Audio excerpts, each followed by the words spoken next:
Hello student, welcome to physics academy. Okay, तो अपना आज का नया लेक्चर है जिसमें अपन स्टडी करेंगे चार्ज, आवेश। ओके, तो आवेश होता क्या है,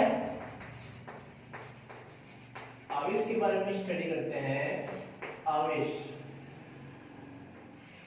आवेश क्या है? आवेश एक वस्तु या पदार्थ से संबंधित गुण है। ओके, आवेश क्या है? किसी व्यक्ति, कोई भी वस्तु, स्थान, कुछ भी नहीं है। आवेश एक वस्तु या पदार्थ से संबंधित गुण है जिसके कारण वह वस्तु अन्य वस्तु को या तो आकर्षित करती है या फिर प्रतिकर्षित करती है। ओके राइट, देखो हाँ, तो आवेश के बारे में स्टडी करेंगे। तो आवेश क्या है मैंने आपको बता दिया, डेफिनेशन में मैंने आपको बता दिया कि आवेश क्या है। आवेश से किसी वस्तु या पदार्थ से संबंधित, किसी वस्तु या पदार्थ से संबंधित वह गुण, किसी वस्तु या पदार्थ से संबंधित वह गुण जिसके कारण वह वस्तु अन्य वस्तु को, जिसके कारण वह वस्तु अन्य वस्तु को या तो आकर्षित करती है या तो आकर्षित करती है या प्रतिकर्षित करती है या प्रतिकर्षित करती है। आवेश कहलाता है, आवेश कहलाता है। तो आवेश क्या है? किसी वस्तु या पदार्थ से संबंधित वह गुण जिसके कारण वह वस्तु अन्य वस्तु को या तो आकर्षित करती है या प्रतिकर्षित करती है, आवेश कहलाता है। ओके, आवेश एक वस्तु का गुण है। कुछ भी, कोई स्थान, व्यक्ति, वस्तु, स्थान, ऐसा कुछ भी नहीं है आवेश। आवेश ओनली गुण है। ये गुण वस्तु में समाहित होता है, पदार्थ में समाहित होता है, जिसके कारण वह पदार्थ या वह वस्तु अन्य वस्तु से कुछ न कुछ अन्योन्य क्रिया करती है, या तो उसे खींचती है या उसको धक्का लगाती है। तो ये जो गुण है, ये जो properties of matter is called charge. ये जो गुण है, ये गुण पदार्थ है, ये जो गुण है, ये गुण ही क्या कहलाता है? आवेश कहलाता है। ओके, तो आवेश स्थिर भी हो सकता है, आवेश गतिशील भी हो सकता है। अपन जो इलेक्ट्रोस्टैटिक्स में जो पढ़ रहे हैं अभी, पहली यूनिट में जो पढ़ते हैं अपन, उसमें अपन स्थिर आवेश के बारे में स्टडी करते हैं। और स्थिर आवेश क्या होता है? स्थिर आवेश क्या होता है? जब आवेश स्थिर रहता है उसे क्या कहते हैं? स्थिर आवेश। जब आवेश स्थिर है तो उसे क्या कहते हैं? स्थिर आवेश कहते हैं। ओके, आवेश के प्रभाव क्या है? आवेश बहुत सारे इफेक्ट उत्पन्न करता है। आवेश के प्रभाव क्या है? आवेश के प्रभाव, आवेश बहुत सारे इफेक्ट उत्पन्न करता है। आवेश के कारण एक फील्ड बन जाती है, आवेश के कारण एक एरिया बन जाता है। कई बार उस एरिया को विद्युत क्षेत्र कहते हैं। आवेश से कई एरिया को इलेक्ट्रोमैग्नेटिक फील्ड, चुंबकीय क्षेत्र कहते हैं। ओके, तो आवेश के प्रभाव क्या है? तो सबसे पहले यदि आवेश क्या है, यदि आवेश स्थिर हो, आवेश गति नहीं कर रहा हो, आवेश केवल क्या है? स्थिर है, आवेश गति नहीं कर रहा है, तो इसके कारण जो फील्ड बनी, इस फील्ड को क्या कहते हैं? जो इसके कारण जो प्रभाव बना है, इस प्रभाव को क्या कहते हैं? इस प्रभाव को कहते हैं विद्युत क्षेत्र। इस प्रभाव को क्या कहते हैं? विद्युत क्षेत्र कहते हैं। Okay right. और जब आवेश क्या हो, अब की बार आवेश क्या करना स्टार्ट कर दिया? गति करना स्टार्ट कर दिया। अब की बार आवेश क्या है? गतिशील है। अब गति भी दो प्रकार से होती है, या तो एक समान वेग से या त्वरित वेग होता है, त्वरित स्पीड, कम ज्यादा, कम ज्यादा, या फिर एक समान वेग से। अभी जो आवेश गति कर रहा है उसकी स्पीड कांस्टेंट है, तो यहां जो प्रभाव उत्पन्न होगा उस प्रभाव का नाम है चुंबकीय क्षेत्र। मतलब आवेश जब गति करता है तो आपको पता है, पिछले लेक्चर में मैंने आपको बताया था, जब आवेश गति करता है तो करंट फ्लो होती है। करंट फ्लो होती है तो ओरिस्टेड ने कहा था एक फील्ड उत्पन्न होता है जिसका नाम है चुंबकीय क्षेत्र। ओके, तो आवेश गति करता है तो चुंबकीय क्षेत्र उत्पन्न होता है। उसके साथ में आपको पता है विद्युत क्षेत्र तो होगा ही, ये इफेक्ट तो चलेगा ही, जो आवेश के कारण ये इफेक्ट बनता है ये तो चलेगा ही। ओके, तो जब आवेश स्थिर रहता है तो विद्युत क्षेत्र, जब आवेश गतिशील रहता है नियत वेग से तो विद्युत क्षेत्र के साथ साथ एक इफेक्ट और बन जाता है जिसका क्या नाम है, चुंबकीय क्षेत्र। और जब आवेश क्या हो, गतिशील हो, गतिशील तो है बट नियत वेग से गतिशील नहीं है, v naught is equal to constant, त्वरित गति कर रहा है, कम ज्यादा कम ज्यादा कम ज्यादा। तो यहां आपको पता है आवेश के कारण आपको पता है विद्युत क्षेत्र तो उत्पन्न होगा ही। अरे गति तो कर रहा है ना, कम कर रहा है ज्यादा कर रहा है, गति तो कर रहा है, तो उसके साथ में चुंबकीय क्षेत्र भी होगा, कम ज्यादा स्पीड, जिसके कारण विद्युत चुंबकीय विकिरणें उत्पन्न होती है।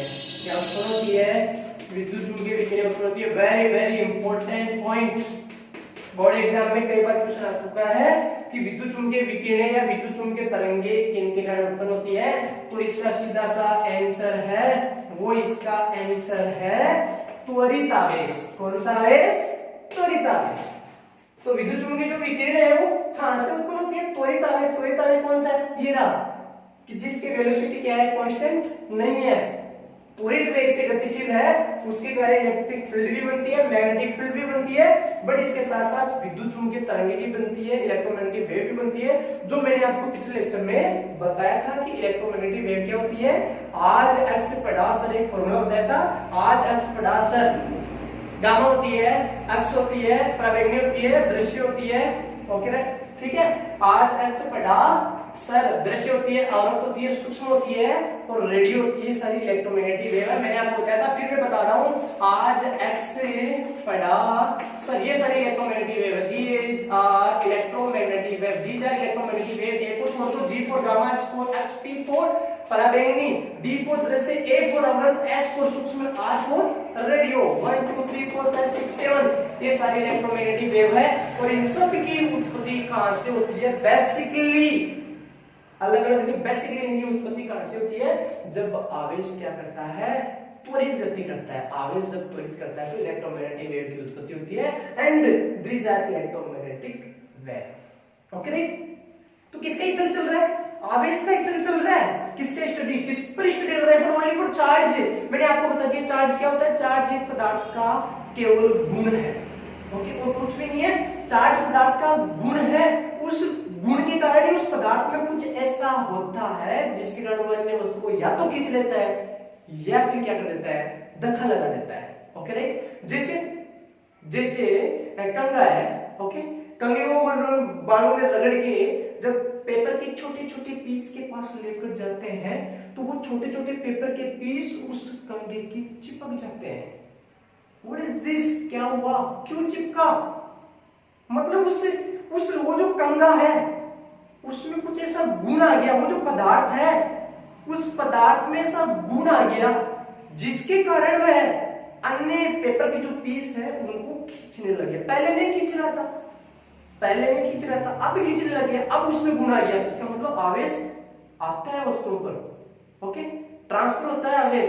ओके, तो यह कि आवेश के प्रभाव उत्पन्न होंगे। जब आवेश स्थिर रहेगा तो ओनली वो अपने चारों ओर केवल एक ही इफेक्ट उत्पन्न करेगा जिसका नाम है विद्युत क्षेत्र। जब आवेश गतिशील होगा तो विद्युत क्षेत्र के साथ साथ क्या उत्पन्न करेगा, चुंबकीय क्षेत्र भी करेगा। जब आवेश त्वरित गति करेगा तो विद्युत क्षेत्र तो रहेगा, मैग्नेटिक इफेक्ट भी, चुंबकीय क्षेत्र भी रहेगा, उसके साथ साथ कुछ एनर्जी प्रोड्यूस होगी विकिरणों के रूप में। और जब एनर्जी प्रोड्यूस होगी विकिरणों के रूप में तो उनका नाम क्या रखा, electromagnetic wave. These are gamma, X, पराबैंगनी, दृश्य, आवृत्त, सूक्ष्म एंड रेडियो, सूक्ष्म एंड रेडियो। ओके, ये आवेश के प्रभाव। तो अपन टॉपिक लेते हैं आवेश की उत्पत्ति।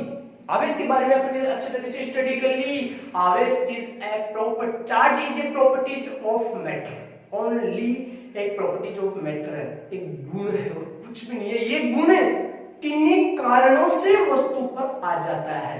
ये गुण किन्हीं कारणों से वस्तु पर आ जाता है और जिसके कारण वह वस्तु बदली बदली नजर आती है। बदली बदली नजर आने का मतलब है कि वह वस्तु कुछ अजीब सी एक्टिविटी स्टार्ट कर देती है, या तो अन्य वस्तुओं को खींच लेती है या वस्तुओं को धक्का लगा देती है, प्रतिकर्षित करती है, जिसे अपने फिजिक्स की भाषा में कहते हैं अट्रैक्टिव, आकर्षण, और repulsive, attractive and repulsive. Okay, आकर्षण एंड प्रतिकर्षण हो जाता है इस गुण के कारण। बहुत बड़ा टॉपिक है फिजिक्स का, चार्ज, जो कि है एक गुण ही, बट इस गुण के कारण बहुत कुछ हो गया। ओके, वस्तु बदल गई, उसका व्यवहार बदल गया, किसके आने से? आवेश के आ जाने से उस वस्तु का पूरा व्यवहार बदल गया। Okay, right, clear? तो अब अपन चलते हैं इस आवेश की हिस्ट्री पर कि ये वस्तु पर आवेश आया कहां से, कैसे आया, ये वस्तु कैसे बदली, पड़ी बैठी बैठी बदल गई क्या? नहीं। तो अपन एक टॉपिक डाल लेते हैं, उसका नाम है आवेश की उत्पत्ति। हालांकि इस टॉपिक, इस भाषा पर मत जाना कि आवेश की उत्पत्ति ना, कभी भी आवेश की उत्पत्ति नहीं होती है। आवेश कभी भी जनरेट नहीं होता है, चार्ज केवल ट्रांसफर होता है। बट इसको वर्डली केवल यूज लिया जाता है कि उत्पत्ति का मतलब है कि इसका जो हिस्ट्री क्या है, आवेश की उत्पत्ति, history of charge, producing history of charge. ये आवेश की उत्पत्ति कहां से हुई, किसने बताया इसे कि वस्तु में गुण आ जाता है, किसने इसे नाम दिया कि उस वस्तु का गुण आवेश है? तो स्टार्ट करते हैं। वैज्ञानिक था, यूनानी वैज्ञानिक। कौन सा वैज्ञानिक? एक यूनानी वैज्ञानिक था जिसका नाम है थेल्स। एक यूनानी वैज्ञानिक था जिसका क्या नाम है? थेल्स। बाल्टिक सागर के किनारे बैठा था, बाल्टिक सागर किनारे के बैठा था, सागर बाल्टिक सागर नाम है, वहां किनारे बैठा था, उदास होगा बेचारा। तो वहां उसे एक पदार्थ मिला जिसका नाम है अंबर, AMBER, अंबर, एम्बर, अंबर, AMBER, अंबर, जिसे ग्रीक भाषा में इलेक्ट्रॉन भी कहते हैं, जिसके कारण ही इलेक्ट्रिसिटी, जिसके कारण इलेक्ट्रिसिटी वर्ड बना, जिसके कारण क्या बना? इलेक्ट्रिसिटी वर्ड बना इलेक्ट्रॉन के कारण। तो ग्रीक भाषा में अंबर, अंबर एक पदार्थ है। अंबर के बारे में मैं आपको बताऊंगा। उधर मैंने एक फाइल दिखाई है आपको, ओके, जिसमें अंबर के बारे में डिटेल बताई गई है, ओके, कि अंबर क्या होता है। अंबर एक रेजिन है। अंबर क्या है? एक रेजिन है, वृक्ष की गोंद है, वृक्ष की गोंद है, गोंद जानते हो, पेड़ों की लगती है, कई गोंद होती है ऐसे पीली कलर की, बहुत ठोस होती है, काफी टाइम हो जाता है ना, तो वो बहुत ही कठोर बन जाती है, वो काफी टाइम हो जाता है, तो वो कठोर जो गोंद है वो एक जीवाश्म में बदल के और एक पत्थर का रूप धारण कर लेती है, जिसका नाम है अंबर। कई बार उस गोंद में, इस अंबर का उपयोग बहुत सारे ज्वेलर्स में भी किया जाता है, ज्वेलरी में। इस अंबर में कई बार जब पेड़ की गोंद लगा होता है, उस गोंद में कई बहुत सारे कीड़े मकोड़े या मकड़ियां वगैरह इसमें आ जाती है, फंस जाती है, पैक हो जाती है। तो इस अंबर में जब ज्वेलर्स इस अंबर को काम में लेते हैं, तो उसमें बहुत सारे ऐसे मकड़ियां वगैरह, बहुत सारे कुछ डिजाइन ऐसे, मतलब वो उन जानवरों की उनकी होती है जो उसके अंदर फंस जाते हैं। तो ये कुछ नहीं है अंबर, ये अंबर एक गोंद की, एक वृक्ष का जो गोंद है, गोंद जो काफी टाइम पश्चात एक बहुत ही कठोर हो गया, और एक पत्थर का रूप ग्रहण कर लेता है, कठोर हो गया, जिसका नाम है अंबर। एक गोंद है, ओके, चिकना पदार्थ है, गोंद है, ओके। तो ये बाल्टिक सागर के किनारे बैठा था यूनानी वैज्ञानिक थेल्स, उससे वो पत्थर मिला, बहुत ही चिकना था, स्मूथ था। कई ऐसे होते हैं पत्थर जो अपन को आकर्षित कर जाते हैं कि बहुत अच्छा पत्थर है, वैसे था अंबर। उसको उसने लिया, तो कोई ऊन था, ऊन है, ओके, उसको बैठे बैठे बैठे बैठे उससे रगड़ने लग गया, ओके। जब ऊन से ऊन और इससे अंबर नामक पदार्थ को ऊन से रगड़ा, अंबर नामक पदार्थ को किससे रगड़ा, ऊन से रगड़ा, तो क्या हुआ पता है आपको, रगड़ने से ये जो अंबर है ना, वो छोटे छोटे धूल मिट्टी के कणों को अट्रैक्ट करने लग गया, खींचने लग गया अपनी ओर।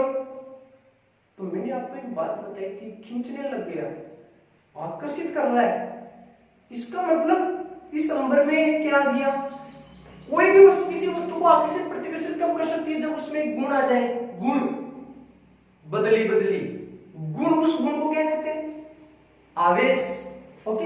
मतलब उस अंबर पर क्या आ गया है, आवेश आ गया है, जिसके कारण वो अंबर छोटे छोटे धूल मिट्टी के कणों को अपनी ओर खींचने लग गया। मतलब अंबर क्या हो गया, आवेशित हो गया, मतलब अंबर क्या हो गया, आवेशित हो गया है। और यहीं से आवेश की हिस्ट्री स्टार्ट होती है, यहीं से आवेश की हिस्ट्री स्टार्ट होती है, और यहीं से बहुत सारे साइंटिस्ट इस चार्ज पर काम करना स्टार्ट कर देते हैं कि ये चार्ज है क्या। स्टार्ट किया किसने, यूनानी वैज्ञानिक थेल्स ने। अंबर नामक पदार्थ को उनसे रगड़ा, अंबर में कुछ चेंज हो गया, छोटे छोटे पेपर को किसको अट्रैक्ट करने लग गया कि ऐसा क्या हुआ। तो बहुत सारे वैज्ञानिक लग गए। इसने तो केवल यही छोड़ दिया कि अंबर को उनसे रगड़ा तो अंबर पे चार्ज आ गया, चार्ज आ गया, ये इतनी बातें नहीं बताई कि अंबर छोटे छोटे पेपर के पीसों को, छोटे छोटे धूल मिट्टी के कणों को आकर्षित करने लग गया। फिर बाद में वैज्ञानिक आया जिसका नाम है, फिर बाद में वैज्ञानिक आया गिलबर्ट। फिर उसके बाद में वैज्ञानिक, बहुत सारे वैज्ञानिक साइंटिस्ट आए, गिलबर्ट, तो उसने स्टार्ट कर दी वस्तुओं में घर्षण कर करके, उन्होंने स्टार्ट कर दिया समझाना कि चार्ज कैसे, किसी कोई वस्तु कैसे आवेशित होती है, ओके। तो वैज्ञानिक गिलबर्ट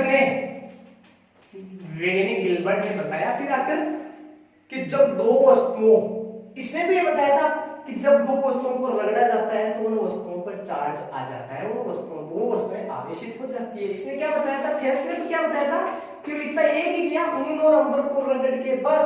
तो इसने क्या बता दिया, इसने ये बता दिया कि जब दो वस्तुओं को, कि जब दो वस्तुओं को रगड़ा जाता है, जब दो वस्तुओं को रगड़ा जाता है तो उन पर आवेश आ जाता है, उन पर आवेश आ जाता है। बस इतना सा ही बताया, इसको नहीं पता कि रगड़ने को घर्षण कहते हैं।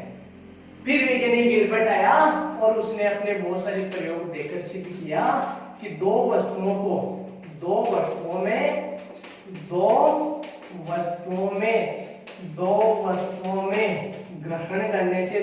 घर्षण करने से उन पर आवेश आ जाता है, दो वस्तुओं में घर्षण करने से उन पर आवेश आ जाता है। ये किसने बताया, वैज्ञानिक गिलबर्ट ने बताया कि दो वस्तुओं में घर्षण करने से उन पर आवेश आ जाता है। और घर्षण द्वारा आवेश इसने अपने प्रयोगों द्वारा सिद्ध किया।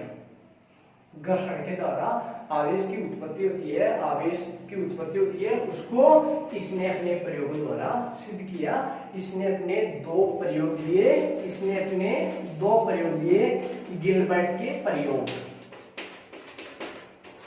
भाई आवेश केवल अंबर और ऊन पर ही है क्या? इसने तो केवल अंबर और ऊन ले लिया कि अंबर और ऊन पर ही क्या है, आवेश है। बहुत सारे पदार्थ है, उन पर भी तो आवेश हो सकता है, ओके।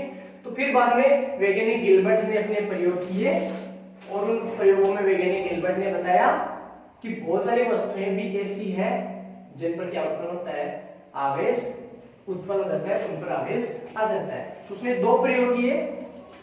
सबसे पहले प्रयोग नंबर फर्स्ट, उसने क्या किया, दो पदार्थ ले लिया, कांच और सिर्फ दो वस्तुएं ले ली।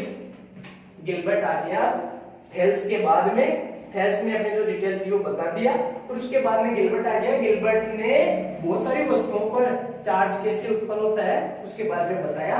तो सबसे पहले उसने पहला प्रयोग किया गिलबर्ट ने। उसने क्या किया, एक तो उसने कांच ले लिया, एक उसने सिल्क ले लिया। ओके, सिल्क क्या होता है, कपड़ा होता है। ओके, सिल्की कपड़ा, और क्या ले लिया, कांच ले लिया। अब उसने क्या किया, अभी कांच और सिल्क ले, कांच छोटे छोटे पेपर के पीस को बिल्कुल भी अट्रैक्ट नहीं कर रहा है, इसमें कोई भी ऐसा गुण नहीं है अभी जिसके कारण ये अन्य वस्तुओं को या तो आकर्षित करे या प्रतिकर्षित करे। अभी ऐसा कोई भी गुण इसमें नहीं है। इसने कांच और सिल्क में घर्षण किया।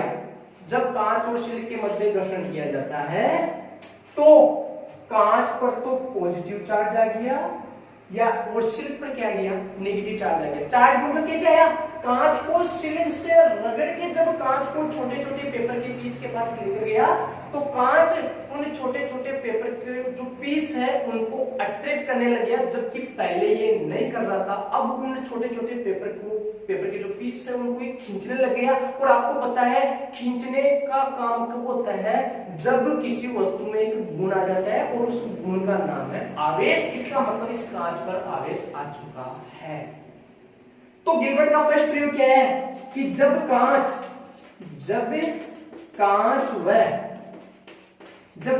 व सिल्क के मध्य घर्षण किया जाता है, जब कांच व सिल्क के मध्य घर्षण किया जाता है तो कांच पर धनावेश व सिल्क पर, कांच पर धनावेश व सिल्क पर ऋणावेश आ जाता है। कांच पर धनावेश व सिल्क पर ऋणावेश आ जाता है। ओके, तो अपने माइंड में क्वेश्चन आ गया कि सर आवेश तो आ गया पर कांच पर धनावेश क्यों आया और सिल्क पर ऋणावेश क्यों आया। तो देखिए क्या हुआ, जब कांच और सिल्क को रगड़ा गया तो क्या होता है, कांच और सिल्क केमिस्ट्री के अकॉर्डिंग हर एटम्स में क्या होते हैं, इलेक्ट्रॉन्स वगैरह होते हैं। ठीक है, कांच और सिल्क को जब रगड़ा, जिसे फ्रिक्शन कहते हैं, घर्षण हुआ, तो कुछ एनर्जी बनी जिसे हीट एनर्जी कहते हैं। उस हीट एनर्जी को वो जो इलेक्ट्रॉन्स है उन इलेक्ट्रॉन्स ने ग्रहण किया और उस पदार्थ से इलेक्ट्रॉन जल्दी से निकल जाएगा जिस पदार्थ में इलेक्ट्रॉन कम दृढ़ता से बंधा हुआ है। यदि ज्यादा बहुत ही अच्छी तरीके से बॉन्डिंग है, न्यूक्लियर फोर्स की खतरनाक बॉन्डिंग है, ज्यादा बॉन्डिंग है, तो उस हीट एनर्जी से कुछ नहीं होगा, वो इलेक्ट्रॉन फ्री नहीं होगा। बट जिसमें इलेक्ट्रॉन कम दृढ़ता से बंधा होता है उससे इलेक्ट्रॉन निकल जाएगा उस हीट एनर्जी लेकर, और जिसमें इलेक्ट्रॉन है ना ज्यादा दृढ़ता से बंधा होता है उसमें इलेक्ट्रॉन नहीं निकल पाएगा। तो जो कांच है ना, कांच में इलेक्ट्रॉन है ना सिल्क की तुलना में, कांच में इलेक्ट्रॉन सिल्क की तुलना में कम दृढ़ता से बंधे होते हैं। मतलब कांच में इलेक्ट्रॉन क्या होते हैं, सिल्क की तुलना में कम दृढ़ता से बंधे होते हैं। बॉन्डिंग वीक है सिल्क की तुलना में, इसलिए कांच व सिल्क को रगड़ने पर, कांच से इलेक्ट्रॉन निकल कर कहां चला जाता है, सिल्क पर चला जाता है। इलेक्ट्रॉन निकल कर चला गया और जिससे इलेक्ट्रॉन निकल जाता है उस पर धनावेश आ जाता है, चला जाता है। इस कारण कांच से इलेक्ट्रॉन निकल गया तो इस कारण कांच पर तो क्या गया, कांच पर धनावेश, वह सिल्क पर क्या गया, वह सिल्क पर ऋणावेश आ जाता है। सिल्क पर ऋणावेश आ जाता है।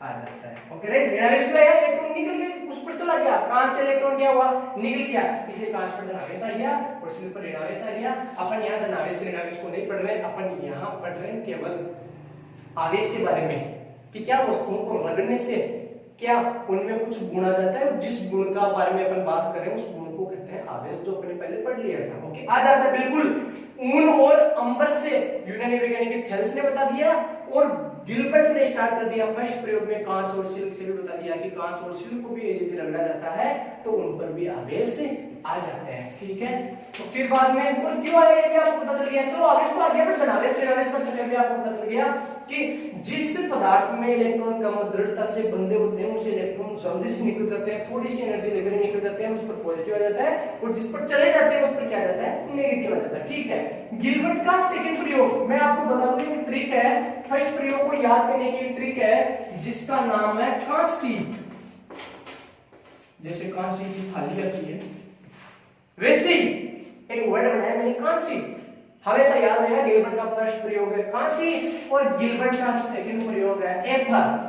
कांसी का मतलब है कांच व सिल्क और सेकंड प्रयोग एफर का मतलब है एबोनोइट, एबोनोइट और थर, एबोनोइट और थर। ओके, ये भी बहुत बढ़िया वर्ड है एबोनोइट, क्योंकि अपन ने क्या है, ये तो कूपड़ है, जैसे अंबर कूपड़ लिया, अंबर नामक पदार्थ, लेकिन एक्चुअल में अंबर नामक पदार्थ क्या होता है, मैंने आपको बता दिया था। अंबर नामक पदार्थ क्या होता है, एक गोंद होती है, जो वृक्ष की गोंद होती है, जो काफी टाइम के पश्चात क्या हो गई, बहुत ही सख्त हो गई और एक डायमंड जैसे बन गई, और जिसका उपयोग ज्वेलर्स में भी किया जाता है।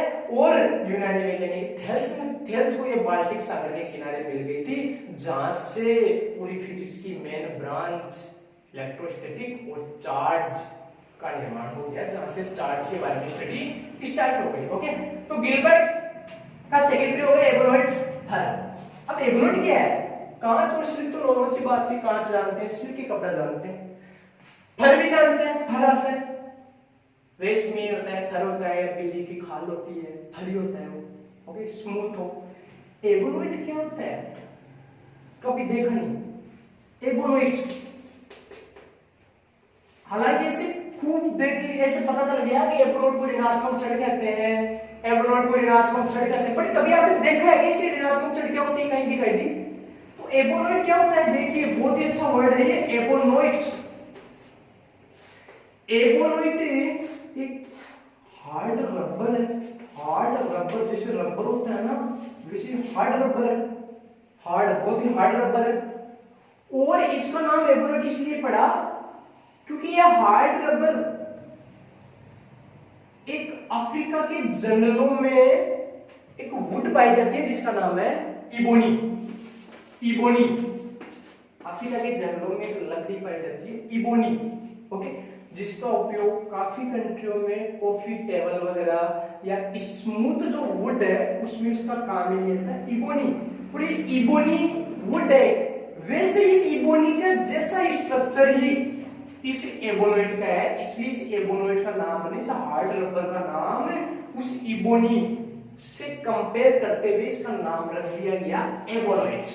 तो आप समझ गए, एबोनोइट एक हार्ड रबर ही है और इसका नाम एबोनोइट भी पड़ा क्योंकि अफ्रीका के जंगलों में एक वुड पाई जाती है जिसका नाम है इबोनी वुड, और ये इससे कंपैरिजन होता है, इसके जैसा ही है, इसलिए इसका नाम पड़ गया एबोनोइट। ठीक है, एबोनोइट हार्ड रबर है, एक लकड़ी है, उसको आप लो, फर जानते हो, बिल्ली की खाल है या और सिल्क की कपड़ा है, सिल्क की रेशमी कपड़ा मान लो, तो उससे रगड़ो, उसे घर्षण करने, तो उससे अपने घर्षण किया जब एबोनोइट व फर के। दूसरा प्रयोग है गिलबर्ट का, एबोनोइट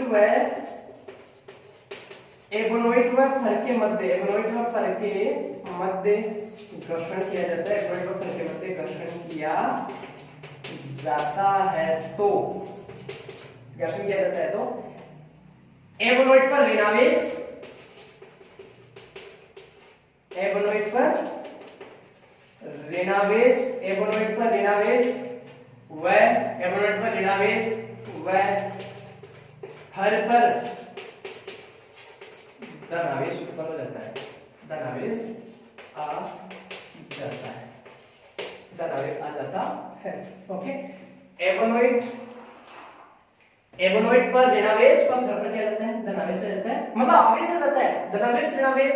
आप बाद में भी समझ लोगे कि धनावेश ऋणावेश क्या होता है, आपको पता है, मैंने पहले इधर बता दिया था कि एबोनोइट और फल को रगड़ोगे, रगड़ने से हीट एनर्जी प्रोड्यूस होती है, वो हीट एनर्जी क्या करती है, इलेक्ट्रॉन्स उस हीट एनर्जी को ग्रहण करते हैं, और जिसमें इलेक्ट्रॉन बहुत ही कम दृढ़ता से बंधे होते हैं, बहुत ही कम दृढ़ता से, वो जल्दी से क्या हो जाते हैं, जल्दी से उस वहां से निकल जाते हैं, और जहां से इलेक्ट्रॉन निकल गए वहां पॉजिटिव हो जाता है, जिस पर चले गए उसे क्या, उस पर क्या रहता है, नेगेटिव हो जाता है। वैसे ही ऐसे हुआ कि एबोनोइट पर है ना, एबोनोइट और फर में क्या हुआ कि फर बहुत ही स्मूथ होता है, फर बहुत ही स्मूथ होता है, यहाँ पे इलेक्ट्रॉन है ना एबोनोइट की तुलना में कम दृढ़ता से बंधे होते हैं, इसलिए रगड़ते फर से इलेक्ट्रॉन तुरंत निकल गए और एबोनोइट पर चले गए, और फर पर पॉजिटिव आ गया और एबोनोइट पर क्या आ गया, नेगेटिव आ गया। ओके, तो गिलबर्ट ने सिद्ध कर दिया, पूरा पूरा गिलबर्ट ने प्रयोग करके सिद्ध कर दिया। तो गिलबर्ट ने क्या सिद्ध किया कि जब दो वस्तुओं में घर्षण किया जाता है, गिलबर्ट ने क्या सिद्ध कर दिया, गिलबर्ट ने कितने प्रयोग किए, दो प्रयोग, CFR, कांच और सिल्क, कांच और सिल्क, कांच और सिल्क। दूसरा प्रयोग एबोनोइट और फर, कांच और सिल्क को लिया, कोई भी गुण नहीं है, कुछ भी नहीं है, जब रगड़ा तो बदल गए हैं, अन्य वस्तुओं को अट्रैक्ट करने लग गए, मतलब उन पर चार्ज आ गया, मतलब उनमें वो गुण आ गया, जिस गुण के बारे में अपना लेक्चर चल रहा है, जिसका नाम है आवेश। Right, okay. फिर दूसरा प्रयोग है एबोनोइट और फर। अभी स्टार्टिंग में रखे हुए हैं, कुछ भी नहीं हो रहा है, किसी वस्तुओं को अट्रैक्ट नहीं कर रहा है, रगड़ दिया उन्हें, एबोनोइट और फर में घर्षण किया, घर्षण का वर्ड भी गिलबर्ट का ही है, जब घर्षण किया तो बदल गए छोटे छोटे वस्तुओं को अपनी ओर क्या करने लगे, आकर्षित करने लगे, मतलब गुण आ गया, उस गुण का नाम क्या है, आवेश है।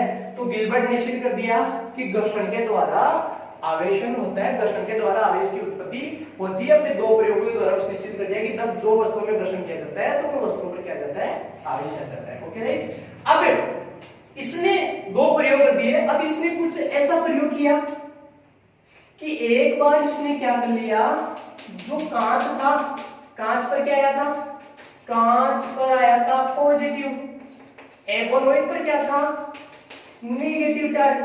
ओके, तो इसने क्या किया कि कांच और सिल्क को रगड़ के और कांच पर क्या गया, पॉजिटिव चार्ज आ गया, कांच की जो दो छड़े लेकर और उनको लटका दिया आपस में।